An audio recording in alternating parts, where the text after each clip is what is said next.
So we are starting with cost of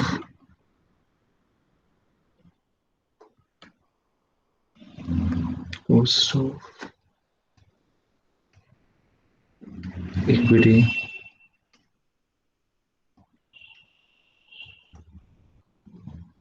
capital.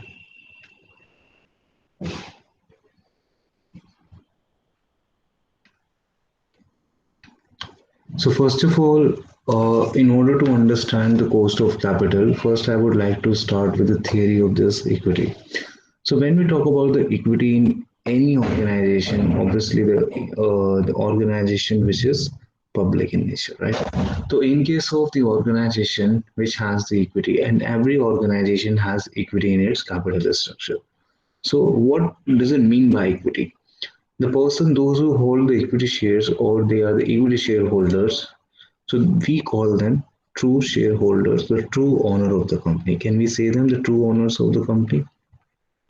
Yes, sir. True owners of the company. Why they are the true owner of the company? Because they are the one, those who have subscribed companies capital. And when we talk about their contribution, equity share holders का contribution क्या होता है बता सकते हैं किस तरह से उनका कंट्रीब्यूशन हम दिखाते हैं equity share holders contribution what is there contribution any idea anyone share capital. yes which is only the paid up share capital not share capital which is paid up जितना वो पे कर चुके हैं paid up share capital and reserves and surplus ठीक है reserves and surplus ये हमें पता है किसी को कोई प्रॉब्लम इस पर No, sir. ठीक है now when we talk about them equity shareholders they yes they are the true owner of the company but at the same time the equity shareholder the equity capital possess more risk why the capital possess more risk the reason is quite obvious the very first reason that why equity is considered more risky capital in comparison to the debt money or in comparison of preference shareholder money it is considered more risky capital because this No capital, guarantee. very good. It is not refundable. It may be refundable, but it is not refundable. It means it is not redeemable. ऐसा नहीं है कि आपकी एक liability है company की कि आपको रिडीम करना है तो that's why it is not refundable and eight the same time the Clements claim over the assets and profits is residual is residual am I clear Yes, sir. ठीक है what does it mean by this claim over last claim over the assets and profit is residual इसका मतलब है हर किसी की liabilities देने के बाद जो प्रॉफिट बचेगा वो या एसेट्स बचेंगी उसी में से इक्विटी शेयर होल्डर्स को क्या किया जाएगा क्लेम दिया जाएगा if it is not no claim is given to the equity share holder in case of the profit to कहने का मतलब है they possess more risk and therefore the return they ask is more obviously अगर मैं किसी Sir, company one more thing can I? हाँ जी बोलिए बिल्कुल बोलिए Sir, they have risk up to their paid up capital. sorry they have Risk up to their paid up capital. yes up to the paid up capital but still that paid up capital is not secured ना yes or no हाँ बिल्कुल आप सही कह रहे हैं कि उनकी लिमिटेड लाइबिलिटी है but at the same time अगर हम बात करें डेट होल्डर्स की क्या उनकी लिमिटेड लाइबिलिटी है उनकी लिमिटेड लाइबिलिटी भी नहीं है क्योंकि उनका जो पैसा है कंपनी को देना है आर गेटिंग माय पॉइंट उनका इंटरेस्ट देना है बट इनके केस में in case of paid up share capital वो आपको जरूरी नहीं है देना अगर लॉस होगा तो इस अमाउंट तक का लॉस होगा यस क्लास Yes, sir. ठीक है तो ये बिल्कुल ठीक कहा आपने, लिमिटेड लाइबिलिटी है, बट स्टिल जो भी उनका कमिटेड पैसा है वो भी उनका, it is always at stake, ठीक है, more return. That's the reason the cost of equity is always higher than preference share cost, and the least costly is debt cost. Yes, debt cost is considered the least costly method. Am I clear, class? ठीक है। Yes, sir. इसके पीछे एक reason भी है, ये मैंने आपको बताया, रेसिडुअल क्लेम है, it's not renewable. At the same time जो भी डिविडेंड दिया जाता है, now we need to understand what can be the cost of this, what can be the cost of equity share holder. The cost will always come in the form of dividend. भाई अगर आप dividend देंगे तो वही तो cost होगी ना company के पॉइंट ऑफ व्यू से। अगर मेरे पास एचडीएफसी के कुछ शेयर्स हैं, मेरे पास डिफरेंट कंपनीज के शेयर्स हैं, तो आप ये बताइए कि कंपनी की कॉस्ट क्या होगी। कंपनी की कॉस्ट है डिविडेंड, राइट, डिविडेंड जो कंपनी मुझे दे रही है। तो इस केस में अगर मैं कॉस्ट ऑफ इक्विटी की बात करूं, क्या डिविडेंड पर कोई इंटरेस्ट टैक्स शील्ड मिलती है? Answer is no, there is no tax shield, there is no tax shield. जैसे कि हमने केस में देखा था, प्रेफरेंस शेयर्स के केस में भी देखा था। Yes class, whatever dividend they get, there is no tax shield is available to the cost of the dividend to the cost equity holders and dividend to the preference shares holder. इसलिए इसकी cost automatically higher है in comparison to the debt cost. ये हमें समझने की जरूरत है, ठीक। तो ये सारी थियरी क्लियर है आप लोगों को, अच्छे से क्लियर है? Yes, sir. Yes, sir. अब हम बात कर लेते हैं, जैसे मैंने बताया था, why determination of the cost of equity capital is very difficult in real life. Yes, it is actually very difficult to determine और come to the point that we can come up with कि क्या company की equity capital की cost है। ऐसा क्यों है? क्योंकि देखिए, जब आप बात कर रहे थे प्रेफरेंस शेयर्स की, जब आप बात कर रहे थे डिवेंचर्स की, और खासकर जब हम बात कर रहे थे डेट मनी की कॉस्ट की, तो आपके लिए दो चीजें सर्टेन थी। क्या चीजें सर्टेन थी? कि आपका एक तो इंटरेस्ट हर साल जाएगा और आपका रिडेम्पशन होगा ही होगा। यस और नो? इसके बारे में मैंने बात की थी। Yes, sir. तो इसका मतलब डेट मनी की कॉस्ट निकालना, it is more accurate and it is easier. Now when it comes to the preference share cost, loosely we can say the preference share cost in reality redemption तो होगा ही होगा, यानी redemption हमें पता है कि एक साल के बाद या स्पेसिफिक टाइम के बाद करना है। And at the same time, the dividend company pays to the preference shareholders, it is more or less certain. But although in some cases when the company experiences no profit at all, the preference shareholder will not get the dividend. कहने का मतलब है यहाँ पर uncertainty थोड़ी है, कम है date के कंपैरिजन में, यहाँ पे अनसर्टेनिटीज ज्यादा है। Now, when it comes to the cost of equity, now both things, dividend and at the same time redemption, are not certain. Yes or no? ना तो Yes, मुझे, sir. ना तो मुझे डिविडेंड का पता है, ना ही इस चीज का पता है कि वो पैसा कभी मिल पाएगा या नहीं मिल पाएगा। तो बच्चे ये चीज जो हम समझने की कोशिश करते हैं यहाँ पर, कि जितना मैंने पैसा लगाया कि क्या वो मेरा पैसा मिलेगा नहीं मिलेगा। मैंने अगर किसी कंपनी का शेयर 1600 रुपीज में बाय किया है, तो I mean no guarantee that I will get 1600 more than that. It is quite possible that 1600 rupees share में fall to 100 rupees, 10 rupees, 15 rupees, and it has been actually in the cases previously. जैसे yes bank के case के बारे में I still remember we talked about the yes bank case when the share price of yes bank shattered to 5 rupee, and the all-time high share price of yes bank was around 400 or more than 400 rupees. So within just 6 and 7 months, the share price shattered to rupees 10, then it fell down rupees 5. ठीक है। कहने का मतलब है कि क्या आपको कोई सर्टेनिटी है कि आप अगर 1600 का शेयर आपने बाय किया तो 1600 से ऊपर ही मिलेगा? No, it is only the expectation that we may get more than 1600। और देखिए, इन्वेस्टमेंट का एक रूल आप याद रख सकते हैं, and it's a very simple rule to understand. बहुत सिंपल रूल है, मतलब मुझे लगता है काफी सिंपल है। If you really want to invest in the equity market, your horizon or your you should come up with a broad thinking if the company's fundamental are right, if the company is very strong fundamentally, then you just invest and just forget it. Forget it means, forget ka matlab, obviously you keep checking on it, but at the same time, do not just hovering around the share prices, whether why it's falling or why it's coming up, I mean, why it's increasing on a daily basis. No. आपको investment करना है 5 साल के लिए, 10 साल के लिए, 20 साल के लिए इन्वेस्ट करो। तो फंडामेंटल स्ट्रॉन्ग कंपनीज में आप इन्वेस्ट करो अगर आपको चैन से सोना है।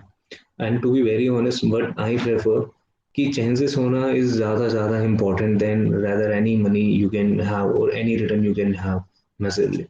तो चैन से सोना अगर है आपको तो आप इन्वेस्टमेंट एक फंडामेंटल स्ट्रॉन्ग कंपनी में कीजिए जिसके फंडामेंटल काफ़ी स्ट्रॉन्ग है, जो मार्केट लीडर है, जिसके प्रैक्टिसेस भी काफ़ी ठीक है। आप बैलेंस शीट चेक कर सकते हैं। और आज के वक्त में इंफॉर्मेशन, आज के टाइम में इंफॉर्मेशन की कमी नहीं है, इंफॉर्मेशन का बर्डन है, इंफॉर्मेशन ओवरलोडेड है। और इतनी इंफॉर्मेशन है कि if you start searching any company और उसके बारे में एनालिसिस आप देखें, you will get to know everything about a company. तो इक्विटी मार्केट का खेल यही है कि अगर आप पेशेंस रखने वाले इंसान हैं तो आपका टाइम पीरियड इंपॉर्टेंट हो जाता है। 5 साल 10 साल का टाइम पीरियड रखिए। I still remember in 2015 company was Bharat Bajaj Finserv. आपने सुना होगा Bajaj Finserv. Yes, sir. Yes, sir. तो बजाज फिनसर्व का जो शेयर प्राइस था, आई am not very sure, in 2015 I started making the artificial investment. Artificial investment is something like आप कागज पे इन्वेस्ट कर लिया आपने, लाइक आपने लिख लिया कि फॉर एग्जांपल उस वक्त तो पैसे भी नहीं थे, I was a student, MCom first year में 2015 में। तो I started writing down all the share prices और एक मैं डायग्राम बनाने लगा। पूरा मैंने 1 साल तक वो डायग्राम बनाया था to assess the movement of the share price. तो मैंने 5 कंपनीज ली, 50,000 रुपीज़ हर कंपनी में 10,000 रुपीज़ डाले और शेयर प्राइस जो था उस पर किए। अब 5 कंपनीज थी, अलग अलग सेक्टर से थी, उस वक्त जो जितनी अंडरस्टैंडिंग थी आज के कंपेरिजन में 2% भी नहीं थी, बट जितना किया उसके हिसाब से समझा कि ये कंपनीज अच्छी हैं। उन 5 कंपनीज का अगर मैं आज भी अपना रजिस्टर अगर ओपन करता हूँ, जब मैं आपको नोट सेंड कर रहा था, मैंने ओपन किया ना, गेट टू नो कि वो मेरी 50,000 की इन्वेस्टमेंट अराउंड लगभग लगभग 3 लाख के आसपास है आज के वक्त। And you just see कि within just how many years? 6 years, 6.5 year to be precise. Not half year. अगस्त की बात है, अगस्त 2015। तो इट्स जस्ट 6 years। 6 साल में इन्वेस्टमेंट 6 गुना बढ़ गई। और मेनली किसकी वजह से बढ़ी? बजाज फिनसर्व की वजह से। वो 800 रुपये का कुछ शेयर था जो मैंने कोट किया कि मैं इतने पे बाई कर रहा हूँ उस दिन। आज वो शेयर कुछ 12,000 के आसपास है शायद, बजाज फिनसर्व ऐसा कुछ है ना, 12,000। 17,000, sir. 17,000 है। Yes, sir.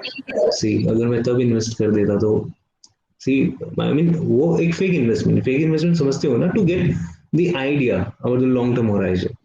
तो आज वो 17,000 का, देखिए 17,800 के हिसाब से कितना हुआ, 20 गुना हो गया ना। It is more than 20 time. Yes, sir. तो आज वो मेरी इन्वेस्टमेंट अगर वो 50,000 मैंने तब लगाए तो 4.5 लाख के आसपास होगी वो। तो कहने का मतलब है, I am not inducing you people to invest blindly, I am just saying time plays a very important role in stock market. और इस कॉन्सेप्ट को अगर समझना है ना, कुछ मत समझो। आप ये देखिए, जब स्टॉक जो सेंसेक्स जब फॉर्म हुआ था, the base base was 100, right. आज वो कितना है, 60,000 के आसपास है। तो time period always pledge important, but obviously the underlying is companies fundamental should be always strong. तो ये मैं क्यों बता रहा हूँ आपको, ये मैं इसलिए बता रहा हूँ क्योंकि कॉस्ट ऑफ इक्विटी के केस में it is very very difficult to ascertain कि what should be my return, how much return I am expecting from it. ठीक है। जैसे मैंने इक्विटी में इन्वेस्ट करना जब शुरू किया नवंबर 2020, यानी मुझे 1 साल भी नहीं हुआ है। ठीक है। तो मैंने स्टार्ट किया, I started with HDFC bank and on my portfolio there are 5 different companies scripts.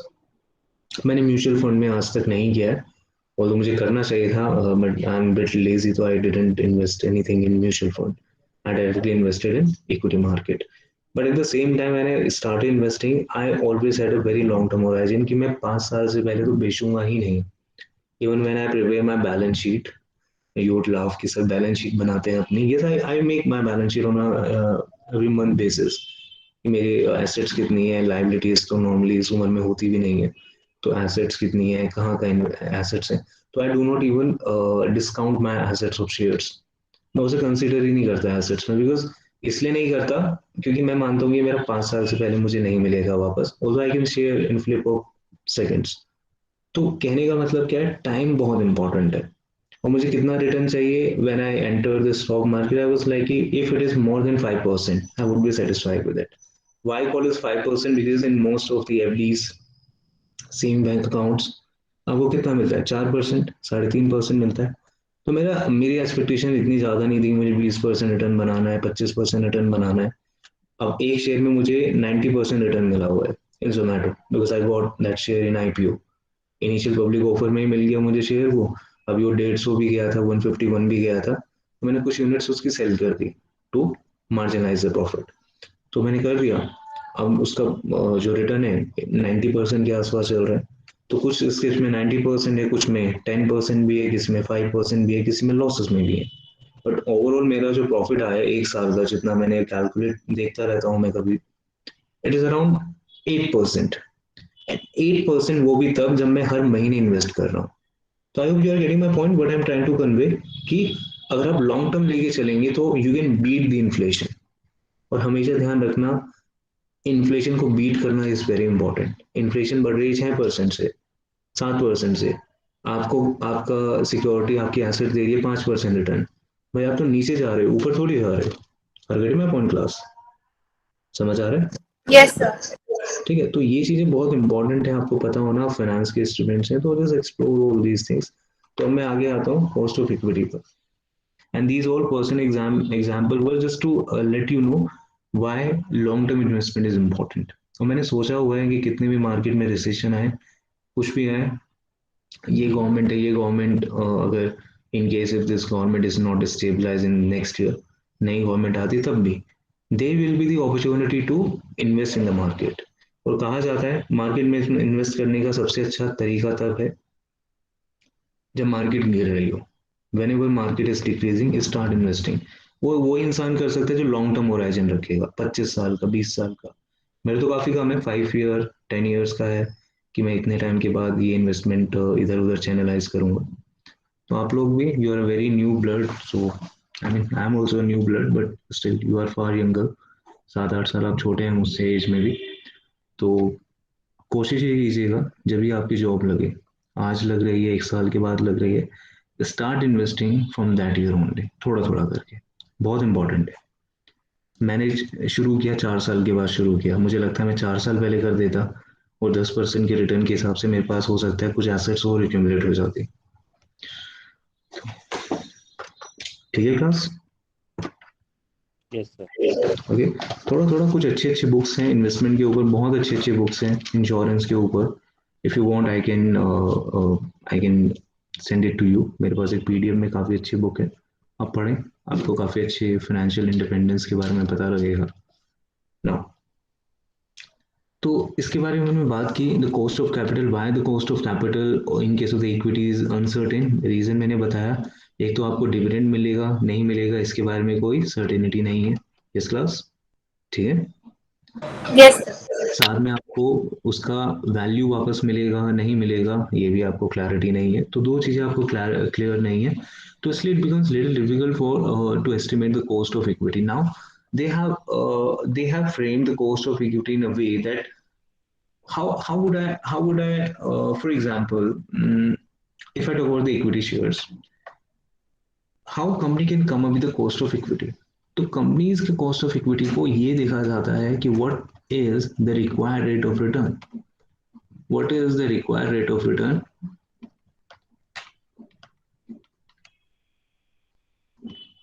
Bye whom? By equity share holder. वो कितना रिटर्न एक्सपेक्ट कर रहा है इस शेयर से, क्योंकि वो जितना रिटर्न एक्सपेक्ट कर रहा है कहीं ना कहीं कंपनी की तो वो कॉस्ट ही होगी ना बच्चे। यस और no? Yes, sir. Yes, sir. अगर मैं ये चाहता हूँ कि मैं विद इन 5 ईयर में 10% एनुअली इन एक एनुअल बेसिस पर रिटर्न गेन करूँ, so this is something required rate of return of a share of an shareholder. So in case if an equity shareholder he is expecting 10% return, that should be the cost of capital of a company. But what if company is he is expecting 10 and company is offering him only 9% interest? 9% return. क्या होता है market में, यही तो होता है ना, आपने देखा होगा। When a share or the equity share is not performing, in such situation what happens, people start selling off those shares, यही होता है ना। Yes, sir. जब वो सेल ऑफ करना शुरू कर देते हैं बच्चे, तो क्या होता है, कंपनी की शेयर प्राइस, उनकी मार्केट वैल्यूएशन कम हो जाती है and company suffers a very big loss. क्योंकि आपको पता क्या करना है, देखिए कंपनी तो पैसा इकट्ठा कर चुकी है। What share price reflect? We need to understand what does this share price reflect? इसके बारे में मैंने इनिशियल क्लासेस में बहुत डिटेल में पढ़ाया था, आपको याद होगा, याद आ रहा है? Yes, sir. ठीक, क्या आ रहा है बताइए।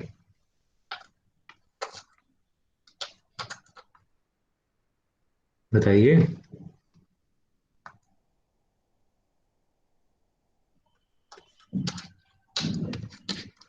यस प्रियवती बोलिए। Sir, I'm just recalling. अच्छा, तो यस कैसे बोल दिया? सर आपने बताया था, पर वो पॉइंट्स याद करने में टाइम लगेगा थोड़ा सा। ओके, मैंने ये बताया था। I hope Ritava, is she there in the class? Ritava, I think 2 या 3 स्टूडेंट्स ही रेगुलर थे उस क्लास में भी। हाँ जी, कुछ याद आ रहा है रितावा? शेयर प्राइस के बारे में मैंने कुछ बताया था। सर बताया था, कुछ एग्जैक्ट पॉइंट्स याद नहीं आ रहे। मैनेजरियल डिसीजंस रिफ्लेक्ट करती है।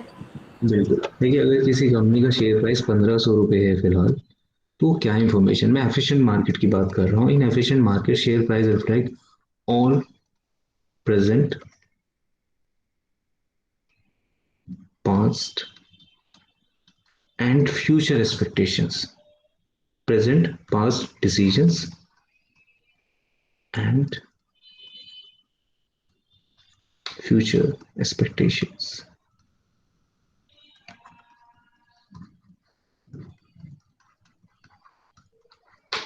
Future expectations. अगर किसी कंपनी के शेयर प्राइसेस इंक्रीज होते हैं, why the share prices are increasing?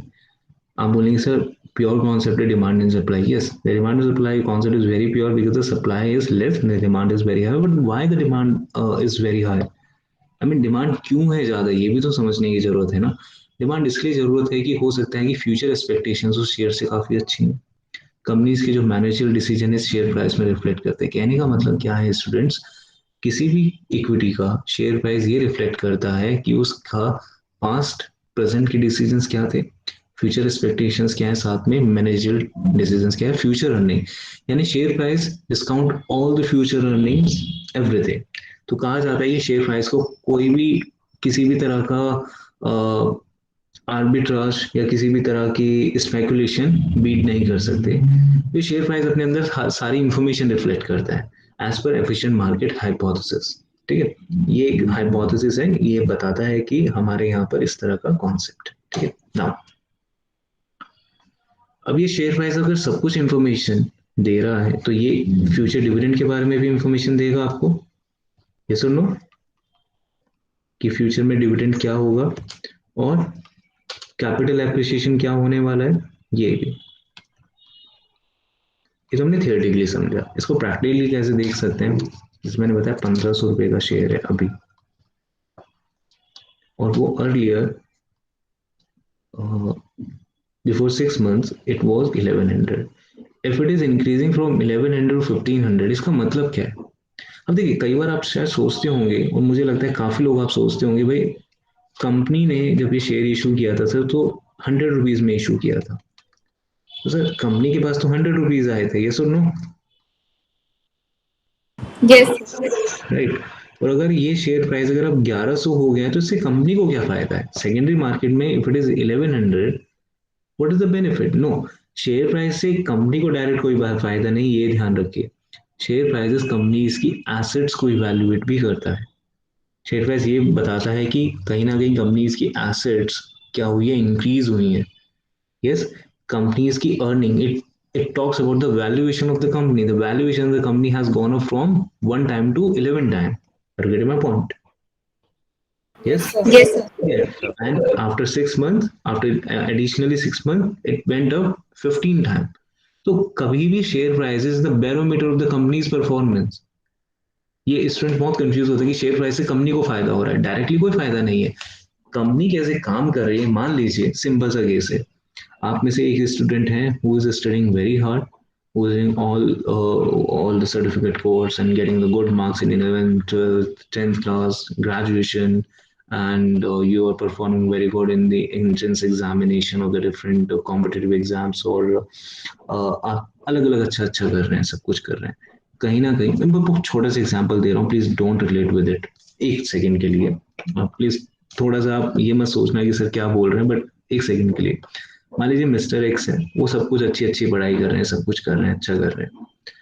आपने शायद देखा होगा अपने आसपास भी और अपने फैमिलीज में भी देखा होगा, अगर कोई लड़का या लड़की बहुत अच्छा कर रहे होते हैं अपनी लाइफ में, मतलब करियर वाइज, तो कहीं ना कहीं उनके पास रिश्ते अच्छे अच्छे आने लगते हैं। ऐसा सुना होगा ना आपने, या देखा भी होगा। मैं कोई नई चीज नहीं बता रहा हूँ, it's very relatable, right? Yes, sir. ठीक है, अब ऐसा क्यों होता है? क्योंकि कहीं ना कहीं वो आपकी वैल्यू को क्या कर रहे हैं, आपकी वैल्यू, आपको वैल्यूएट ज्यादा कर रहे हैं ना। यस और नो? बाकी लोगों के कंपैरिजन में they are valuing you more, कि भाई आप अच्छा अर्न करते हो, आप हाईली एजुकेटेड हो, आपका करियर ओरिएंटेशन काफी अच्छा ज्यादा है।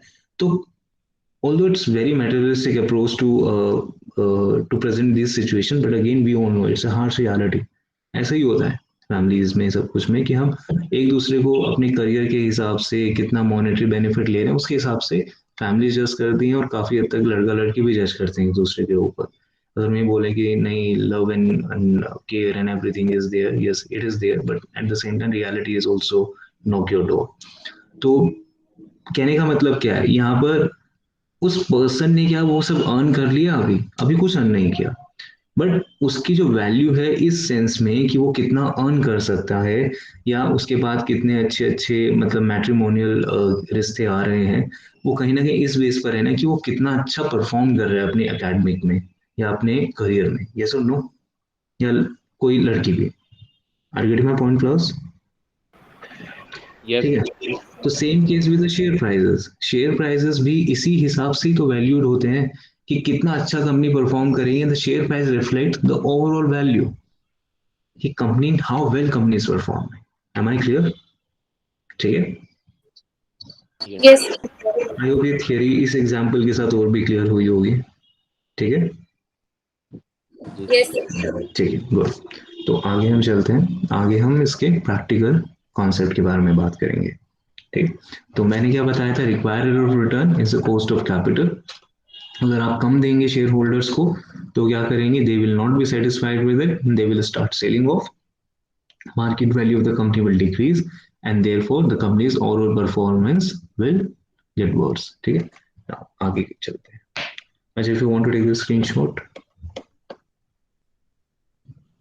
Done, sir. taken. okay।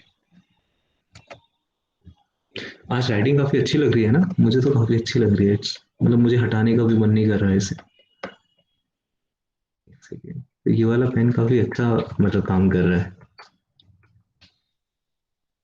हाँ,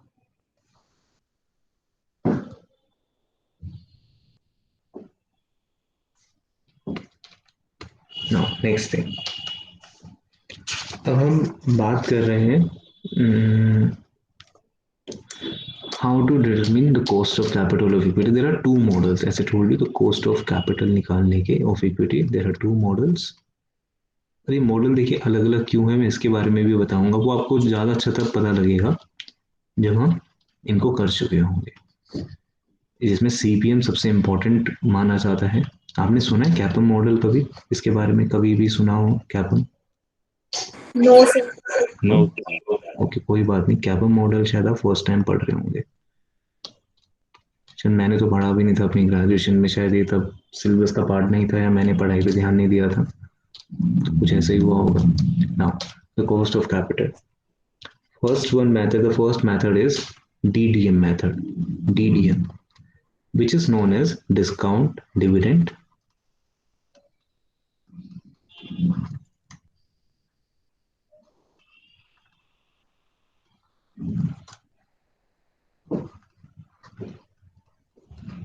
discount model, and the second one is CAPM method।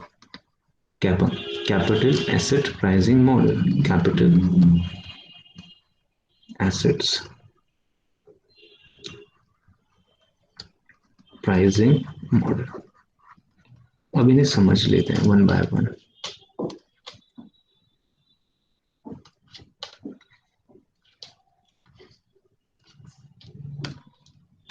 Now, first of all,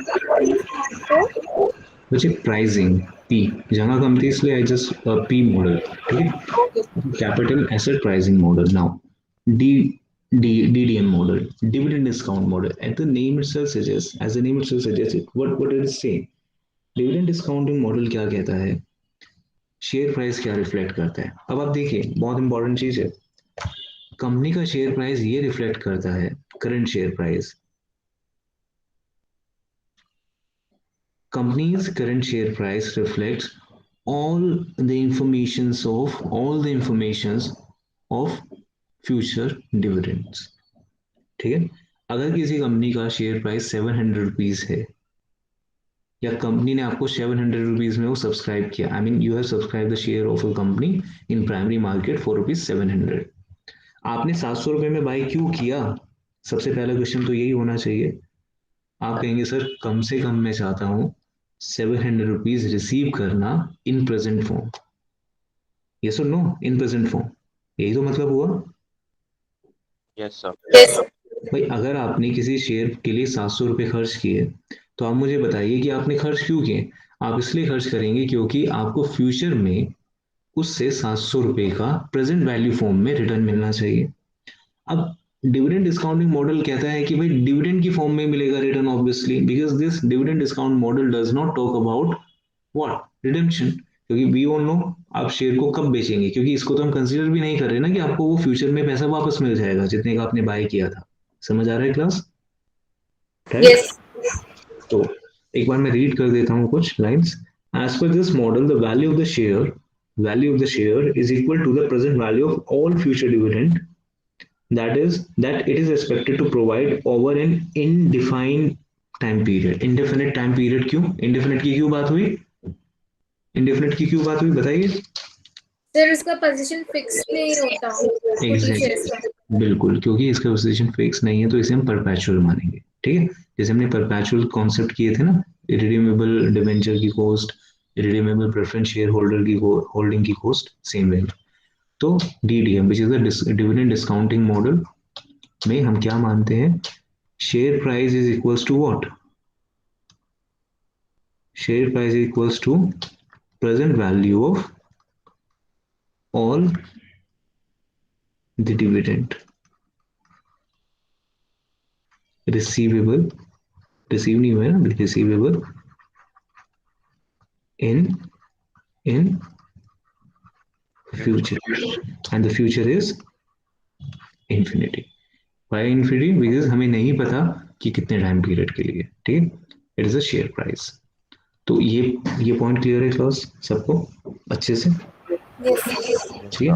तो ये हमें पता लगा. और देखिए इसमें कुछ अलग नहीं है. अगर आपको याद आ रहा होगा कॉस्ट ऑफ डेट में भी तो हमने यही किया था. शेयर प्राइस और the debt cost issued price was equals to all the interest plus redemption value, present value उन सबका. सेम चीज यहाँ पे कर रहे हैं बट इसका थियोरेटिकल कॉन्सेप्ट थोड़ा सा अलग है. ठीक है. तो अब देखिए इसमें भी कुछ बाइफर्केशन हो सकते हैं. There are two bifurcation of this dividend model. अब आप ये भी तो कह सकते हो सर इंटरेस्ट तो फिक्स था, interest the rate of interest was fix. क्या डिविडेंड के केस में भी डिविडेंड रेट फिक्स रह सकता है? तो सिचुएशन देखिए आप कह सकते हैं मे और मे नॉट बी. ठीक है. मे और मे नॉट बी क्योंकि there are the firms which are giving dividend consistent percentage of the dividend for last 20 years. It's quite possible the firm may give you constant dividend. but 5% dividend मिलेगा तो 5 ही मिलेगा हर साल. 10% मिलेगा तो 10% ही मिलेगा हर साल. Obviously subject to profit. ठीक है. तो इसलिए ये मॉडल किन दो चीजों पे बेस है? ये model the dividend discount model is based on two concepts. The first is constant rupee dividend. Constant rupee dividend, यानी जब आपको कांस्टेंट डिविडेंड मिलेगा तब। उसके बाद यही डिविडेंड है growth dividend.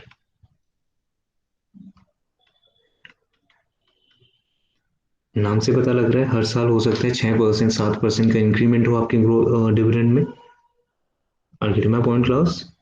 Yes, sir. Yes, Yes, sir. sir. And I think needless to say इस केस में कंपनी की कॉस्ट ऑफ कैपिटल कम होगी और इस केस में कंपनी की कॉस्ट ऑफ कैपिटल ज्यादा होगी। Very simple to understand. Yes, Yes, sir. sir. ठीक, तो अभी आज की क्लास में हम डिविडेंड डिस्काउंट मॉडल समझेंगे। कैपिटल एसेट प्राइसिंग मॉडल काफी बड़ा है, काफी थियोरेटिकल है। थियोरेटिकल का मतलब मैं थियोरी से आपको पढ़ाऊंगा जिससे कि आपको प्रैक्टिकल करने में कोई दिक्कत ना हो। ठीक है, कैपम कब कब पढ़ सकते हैं? देखिए कैपम ऐसा मॉडल है जिसे आप पीएचडी लेवल तक, मैं आपको सही बता रहा हूँ, पीएचडी लेवल तक हम कैपम मॉडल को रिसर्च कर रहे हैं अभी भी, और उसको यूज करते हैं इन अ डिफरेंट केसेस। ये कितना कैपम आया, कैपम is something capital asset pricing model. ये मॉडल ये बताता है कि ना क्या राइट प्राइस होना चाहिए एक एसेट का, what should be the right price of an asset. ठीक है, अगर गिवन रिस्क कितना है, गिवन रिटर्न इतना है, सिस्टमेटिक रिस्क कितना है। अच्छा, do we know the systematic and systematic risk? Do we all know? No, sir. No, sir. No sir. Okay, आप लोग ऐसा कीजिए, आज पढ़कर आइए इसे, कि नेक्स्ट क्लास में मैं तभी अच्छे से करा पाऊंगा जब आप सिस्टमेटिक रिस्क पढ़कर आएंगे। ठीक है, Okay, sir. Okay. तो अभी मैं आगे कंटिन्यू करता हूँ डीडीएम मॉडल को। देखिए हम क्या कर रहे हैं, अगर किसी को ना पता हो कि क्या किया जा रहा है, हम कॉस्ट ऑफ कैपिटल निकाल रहे हैं इक्विटी का। किसका? इक्विटी का। और हमें पता लगा इसके लिए दो अलग अलग मॉडल्स हैं, डीडीएम मॉडल है, कैपम मॉडल है। डीडीएम मॉडल ये बात करता है कि कंपनीज, हर कंपनी क्या देती है, डिविडेंड देती है, इसकी assumption है companies are paying dividend, either constant dividend और ग्रोथ डिविडेंड। ठीक है, and the second one is CAPM model. साथ में ये वाली थ्योरी ये भी बात करती है हर एक जितने भी शेयर होल्डर्स है सबकी एक्सपेक्टेशन सेम है, किसी एक्सपेक्टेशंस अलग अलग नहीं है। All that's one of the biggest flaw in this model. हर किसी की एक्सपेक्टेशन एक जैसी नहीं हो सकती। अगर आप एचडीएफसी का शेयर बाय करें, मैं एचडीएफसी का शेयर बाय करूं, दोनों का ओरिएंटेशन अलग हो सकता है। आप हो सकते हैं कि आप लॉन्ग टर्म के लिए कर रहे हैं, मैं सिर्फ इंट्राडे ट्रेडिंग के लिए कर रहा हूँ। मेरा रिटर्न एक्सपेक्टेशन 12% हो सकता है, आपका 5% हो सकता है। Are you getting my point class? Right. Yes, sir. ये मॉडल क्या करता है, एक्सपेक्टेशन सेम की बात करता है। ऑब्वियसली हर मॉडल किसी ना किसी रीजन के साथ ही चलता है, तो और साथ में ये बोलता है कि हर कंपनी डिविडेंड दे रही है, ये उन कंपनीज के ऊपर पे है डिविडेंड सेम, सॉरी सेम नहीं, डिविडेंड दे पे।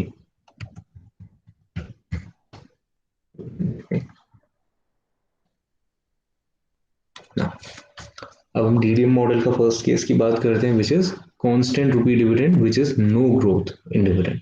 ठीक है, no growth in dividend first case, ये फर्स्ट केस था आपका A, and this is B case which is no,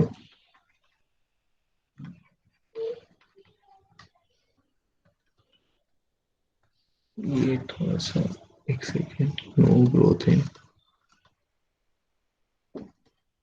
no growth in dividend which is constant repeated method or assumption।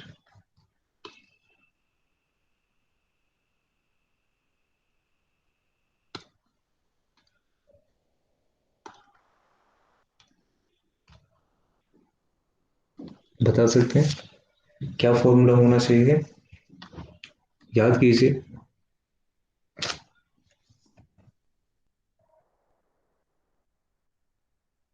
Already देख चुके हैं इसे।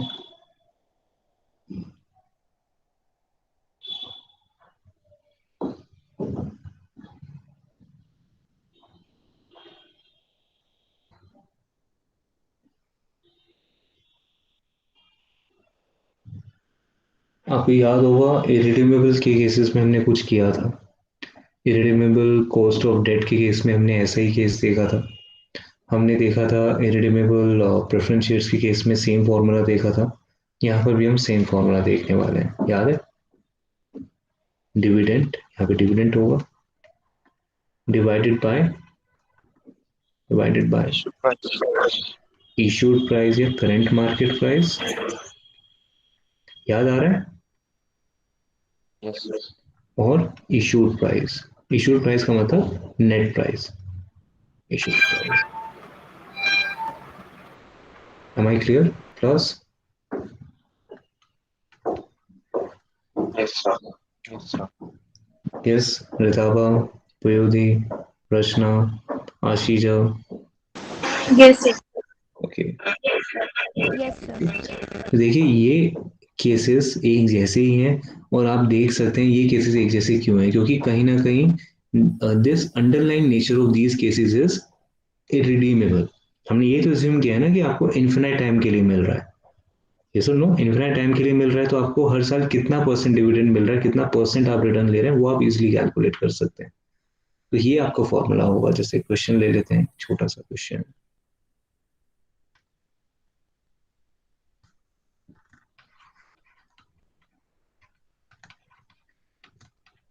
The question is this: a company's share is trading in the market at rupees 100 per share. 100 रुपये per share है. PS. Expected dividend is रुपये 12 rupees per share. 12 रुपये आप dividend expect करते हैं. 12 रुपये का डिविडेंड. ठीक है.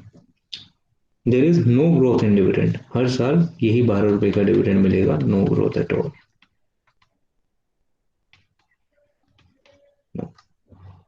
Flotation cost is 5%. Flotation cost F cost is 5%. तो अब यहाँ पर आप इजीली बता सकते हैं कंपनी का. देखिए अगर ये फ्लोटेशन कॉस्ट नहीं होती तो डायरेक्ट कॉस्ट ऑफ इक्विटी कितना आ जाता? 12% आ जाता. Yes class? ठीक है. Yes, sir. बट डायरेक्ट 12 नहीं आएगा क्योंकि कंपनी के पास नेट प्रोसीडिंग कितनी आई है? 100 माइनस 5 विच इज 95. 95. यानी 95 के शेयर पर आप 12 रुपए का रिटर्न हर साल दे रहे हैं. तो सिंपल है, 12 डिवाइडेड बाय 95 मल्टीप्लाई 100 कितना आएगा? ये हो जाएगा 19, ये हो जाएगा 20, 2. 12. हाँ जी, 12.63. 12.63. ओके ठीक है. 12.63 is the cost of equity. कोई प्रॉब्लम है इसमें? No, sir. This is the easiest way to come up with this cost of capital of equity. ठीक है. तो it's no growth in dividend case था. बहुत इजी था. कोई मुझे कुछ ज्यादा एम्फेसाइज इस पे कराना भी नहीं था क्योंकि हम इसे कई बार देख चुके हैं. हम इरिडीमेबल फॉर्म में in case of the cost of debt we have already seen this formula. In case of irredeemable preference shares we have already seen those formulas. ठीक है. तो यहाँ पर भी कोई दिक्कत नहीं है. No growth in dividend. ठीक है. तो नेक्स्ट क्लास में हम क्या बात करेंगे? आगे क्लास हम बात करेंगे constant growth rate in dividend. ये क्वेश्चन एग्जाम्स में आ सकता है. ऑल्दो इट्स वेरी सिंपल, बहुत सिंपल क्वेश्चन है, बट एग्जाम्स में ये वाले क्वेश्चन आने के चांसेस हैं. नो ग्रोथ डिविडेंड के चांसेस नहीं है क्वेश्चन आने के, बट ऑब्वियसली ये आपके सिलेबस का पार्ट है तो you need to read this part also. ठीक है. तो कल वाली क्लास में जो हमारा कल नहीं परसों we have our next class on Wednesday, है ना? Yes, yes. Yes, sir. ठीक है. तो वेडनेसडे वाली क्लास में हम बात करेंगे ग्रोथ डिविडेंड की. जब आपको ग्रोथ मिलने लगती है अपने डिविडेंड में 5% की, 6% की, जब आपको ग्रोथ मिलती है उसकी. कुछ भी नहीं है देखा जाए तो. It's very simple. इसको सर ग्रोथ डिविडेंड भी कांस्टेंट होता है क्या? हाँ ग्रोथ डिविडेंड को, हाँ ये बात बिल्कुल ठीक है कि जो आपकी ग्रोथ हो रही है वो भी कांस्टेंट है, अलग अलग है. राइट. तो नॉर्मली अगर आप एक सिंपल मॉडल देख रहे हैं तो उसमें व्हाट वी आर एज्यूमिंग कि जो ग्रोथ हो रही है वो कांस्टेंट ग्रोथ हो रही है. ठीक है. Okay Is sir. that clear? ठीक है. तो क्या है, जैसे मैं क्वेश्चन अभी ले लेता हूँ, यही बता दूं मैं, ज्यादा टाइम नहीं लगेगा. जी सर. ठीक है. तो ये वाला पार्ट हो गया. मैं नेक्स्ट पेज पे बता देता हूँ. Please in case if you want the screenshot and I will change the screen. ठीक है. Done, sir. ठीक है. एक सेकेंड, हम बात कर लेते हैं.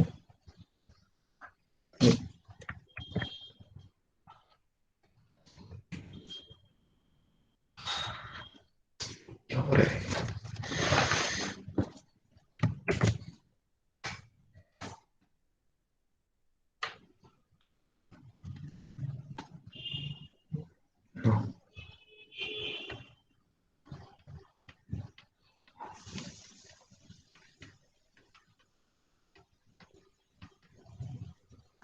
cost of capital in case of DDM approach, DDM model, and under DDM model हम बात कर रहे हैं ग्रोथ डिविडेंड मॉडल की, ग्रोथ डिविडेंड अप्रोच की, सॉरी, growth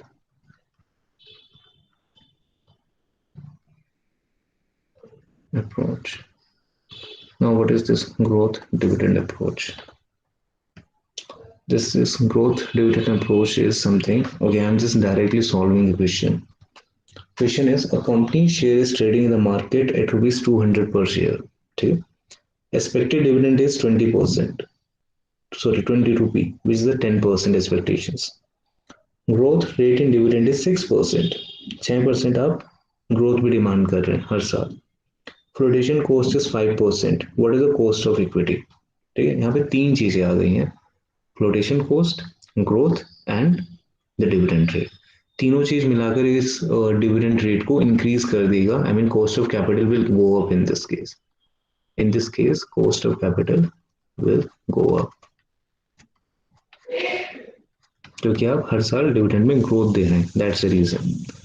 तो क्वेश्चन क्या है? Share price.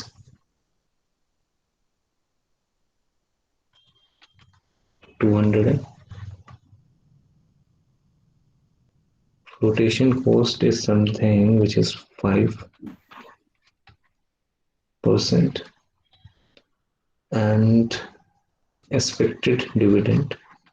ये एक्सपेक्टेशन बेस्ड है, ये एक्चुअल डिविडेंड नहीं है. This is the expected dividend. 20 rupees. कोई कंपनी इतना नहीं देती, मैं आपको सच बताऊं. वैसे ये HDFC का मैं बताऊं 1500 रुपये का शेयर था, 6 रुपये का डिविडेंड दिया है उन्होंने. और पता है क्या कहा?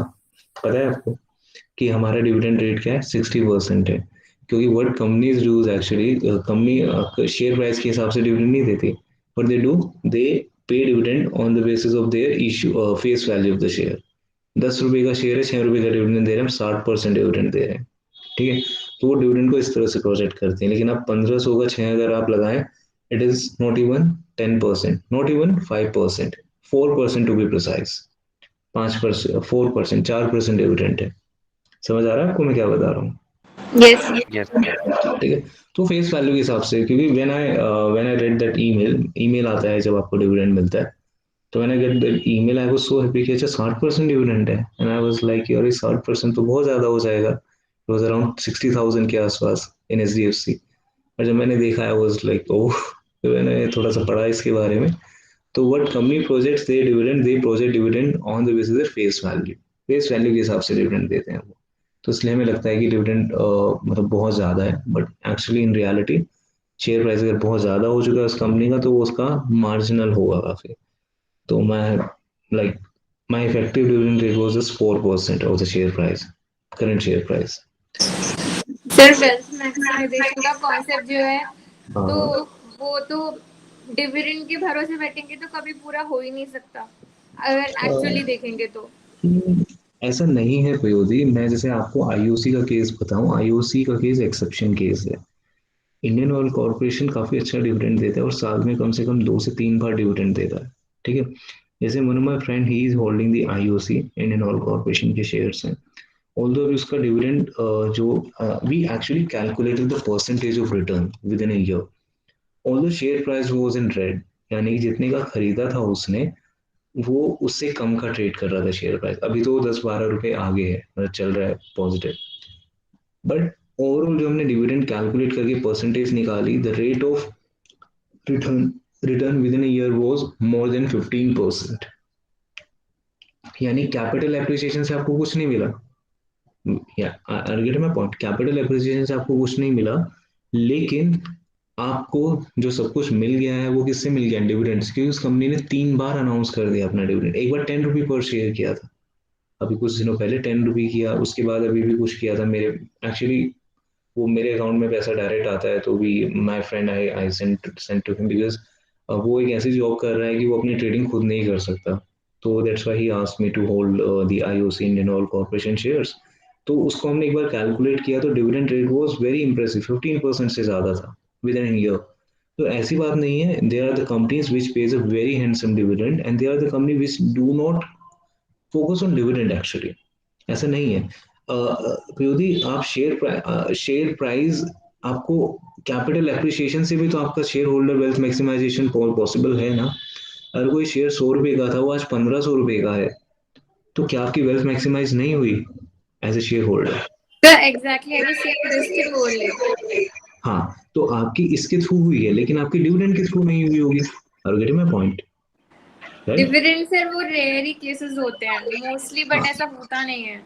हाँ डिविडेंड के काफी कम केसेस हैं और खासकर मैं बैंकिंग कंपनीज की बात करूँ ना, बैंकिंग कंपनीज तो एक तो आरबीआई के रूल्स एंड रेगुलेशंस की वजह से डिविडेंड नहीं दे पाती और जब देती हैं तो बहुत कम डिविडेंड देती है। एंड ये भी समझना जरूरी है कि why they are paying the less dividend. If there is a growth company which is a very growth oriented company, that company will barely pay you the dividend because what they will do, they will retain the most of the profit and they will invest that profit in those projects. तो एक तरह से आपको dividend तो नहीं मिला लेकिन वो जो कंपनी का जो ग्रोथ ओरिएंटेशन इन्वेस्टमेंट डिसीजन है वो कंपनी के शेयर प्राइस में रिफ्लेक्ट करेगा। इसका मतलब आपके शेयर प्राइसेस ऊपर जाएंगे। समझ आ रहा है डेफिनेटली सर। राइट। तो ये चीज है ये हम अच्छे से देखेंगे इन डिविडेंड मॉडल अभी आई मीन डिविडेंड डिसीजन में। पर फिलहाल आई होप आपको थोड़ा बहुत क्लियर हो रहा होगा। ठीक है यस सर। Yes. ओके ठीक है। तो मैंने क्या बताया शेयर प्राइस 200 रुपये है फिर flotation cost 5% expectation dividend 20% I mean 20 rupees यानी आप 10% अपना डिमांड कर रहे हो। साथ में इस कंपनी के शेयर प्राइस में ना ग्रोथ रेट होती है डिविडेंड की 6%। 6% ग्रोथ रेट होगी। 6% किसकी 20 रुपए की 6%। ठीक है 6% ग्रोथ एवरी ईयर। तो कुछ नहीं है चेंज फॉर्मूले में। D which is dividend, D0 is dividend, P is a price which is price की हम कौन सी बात कर रहे हैं 200 minus 5%। 200 minus 5% means 10 rupees right। Sir ये 6% ग्रोथ हमें क्वेश्चन में गिवन है क्या? हाँ क्वेश्चन में गिवन है बच्चे क्वेश्चन में दिया रहता है। ठीक है ओके सर। तो डिविडेंड है आपका 20 रुपए 190 के प्राइस पर। तो ये तो था पहले वाला केस। इतना तो पहले वाला केस था जिसमें कोई ग्रोथ नहीं हो रही थी बट साथ में इन्होंने ये कहा कि भाई हर साल 0.06% की ग्रोथ भी तो हो रही है। सिर्फ इतना ऐड हो गया आगे बाकी क्वेश्चन सेम रहा। आप इसे एक बार कैलकुलेट करो इसे सॉल्व करो उसके बाद 0.06 ऐड करो। 2 डिवाइडेड बाय 19 करो 2 डिवाइडेड बाय 19 एक सेकेंड 0.105 सर। 0.1052 ना। यस। Okay, plus 6% 0.06 16.52 multiply कर दो 100 से you will get the percentage 16.52 is the percentage। Am I clear class? Sir yes sir. Okay हाँ जी बोलिए। सर सर ये 6% ग्रोथ जो है डिविडेंड पे हो रही है तो हम 20 का 6% लेके सीधा वहां पे पुट कर सकते हैं या ऐसे ही ऐड करना पड़ेगा? नहीं वो कैसे कर पाएंगे इस साल तो आपको 20 ही मिला है ना। नेक्स्ट ईयर से आपको 6% ऐड होगा। Gate my point. ठीक हाँ है यस। हाँ तो 20 का इस साल है। हाँ आप ये कर सकते हैं कि अगर मान लीजिए आपको यहाँ पे प्रॉब्लम क्या है ना क्यों हम यहाँ पे कॉम्प्लेक्स फॉर्मूला नहीं लगा पा रहे क्यों हम टाइम पीरियड डिसाइड नहीं कर पा रहे because time period is not given. Time period यहाँ पे ऑब्वियसली इक्विटी शेयर के केस में time period is always not there वो होगा ही नहीं। तो आप क्या एज्यूम कर रहे हैं कि हर साल 0.06 यानी जितना भी रिटर्न मिलेगा हर साल वो 0.06 इंक्रीज होता रहेगा राइट। तो इसलिए आप क्या कर रहे हैं आप फर्स्ट ईयर का निकाल के 6% का उसमें डिस्काउंट कर रहे हैं वैल्यू को 6% dividend you will get every year. तो इसलिए marginalise is 16.52 but in actual in reality 16.52 नहीं होगी। क्यों नहीं होगी अगर आप इसको 10 साल के पीरियड में निकालेंगे ना you will get the different answer. ठीक है since the time period is not there तो आप कैसे पता लगाएंगे भी कि कितने सालों तक क्या रहेगा प्राइस। आप इस साल के बेस पर ही आगे के सारे प्राइसेस को डिस्काउंट कर रहे हैं। ये मतलब है इसका। ठीक है क्लास। Okay sir. ठीक है that's why it is 16.52% is the dividend rate. ठीक है एवरीवन। Yes sir. ठीक किसी को कोई problem any one of you. No sir. Okay fine ठीक है। तो अब हम आगे बात करते हैं। तो ये था आपका डिविडेंड डिसीजन मॉडल। इसके बारे में कुछ numericals, from my understanding no numerical may not come from this DDM model. Numerical definitely आएंगे आपके कैपम से। बहुत इंपॉर्टेंट कॉन्सेप्ट है, आगे तक पढ़ेंगे आप। अगर आप फाइनेंस लेंगे तो आपको पीएचडी लेवल तक ये पीछा नहीं छोड़ेगा। ये मॉडल बहुत इंपॉर्टेंट मॉडल माना जाता है। तो ये जब हम पढ़ेंगे तो कैपम मॉडल की पहले तो मैं आपको थियरी कवर कराऊंगा। There are more than 12 assumptions इस मॉडल की। काफी बड़ा मॉडल है, अंडरस्टैंडिंग के पॉइंट ऑफ व्यू से बहुत छोटा है। छोटा सा फॉर्मूला है, उसी को मैं आपको एक्सप्लेन करके बताऊंगा and we will come to the point. और इस ये फॉर्मूला पता है ये भी बताएगा आपको कि आपको एक शेयर इतने का मिल रहा है, क्या खरीदना चाहिए। तो आप क्या लगाएंगे, कैपिटल एसेट प्राइसिंग मॉडल लगाएंगे, क्योंकि कैपिटल एसेट प्राइसिंग मॉडल ना किसी भी एसेट की प्राइसिंग बताता है। आपको पता लगा एक शेयर आपको 1400 का मिल रहा है लेकिन कैपम के हिसाब से वो 1300 का है, तो would you buy? No, you won't buy. ऐसे एग्जाम्स में क्वेश्चन पूछे जाते हैं। तो अगर ऐसे एग्जाम्स में क्वेश्चन पूछा गया है जिसमें आपको फेयर वैल्यू निकालनी है विच इज द इंट्रिंसिक वैल्यू, तो इसका मतलब आप कैपम यूज करेंगे। ठीक है क्लास? यस। ठीक है, ओके फाइन, गुड। तो ये सारी चीजें हैं जो हमें करनी होती है एंड आई होप आप लोगों को सबको समझ आ रहा है। आई बिलीव हर किसी को समझ आ रहा है। Yes. Yes, sir. Okay, okay, yes Archit. Present, sir. Okay, Ashija. Present, sir. Ayushi. Present, sir. Vishali. Yes Vishali. She is not there in the class. Ritaba. Yes, sir. Okay, Ritik. Yes, sir. Sanjay Kumar. Present, sir. Prayodi. Present sir. Nikhil. Yes sir.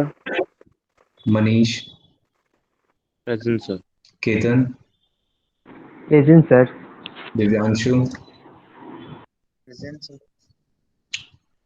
Ayushi Saini. Yes Ayushi. Yes, sir. Okay fine, ठीक। No, Ritaba. Ritaba. Yes, sir.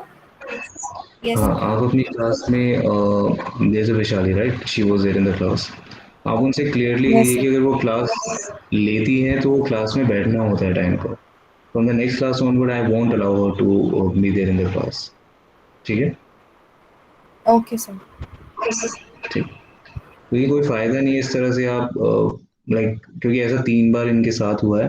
I do not become very harsh with my students, normally I don't, और खासकर ऐसे case में जहाँ पे बच्चे ही नहीं आ रहे क्लास में। बट एटलीस्ट ये तो आप लोगों की रिस्पॉन्सिबिलिटी है, अदरवाइज आप क्लास ले ही क्यों रहे हैं? It doesn't make any sense actually. मतलब मुझे तो कोई सेंस नहीं बनता जहाँ पे अटेंडेंस कंपलसरी नहीं है और आप महीने में 3 दिन आ रहे हैं, उसमें भी आप इस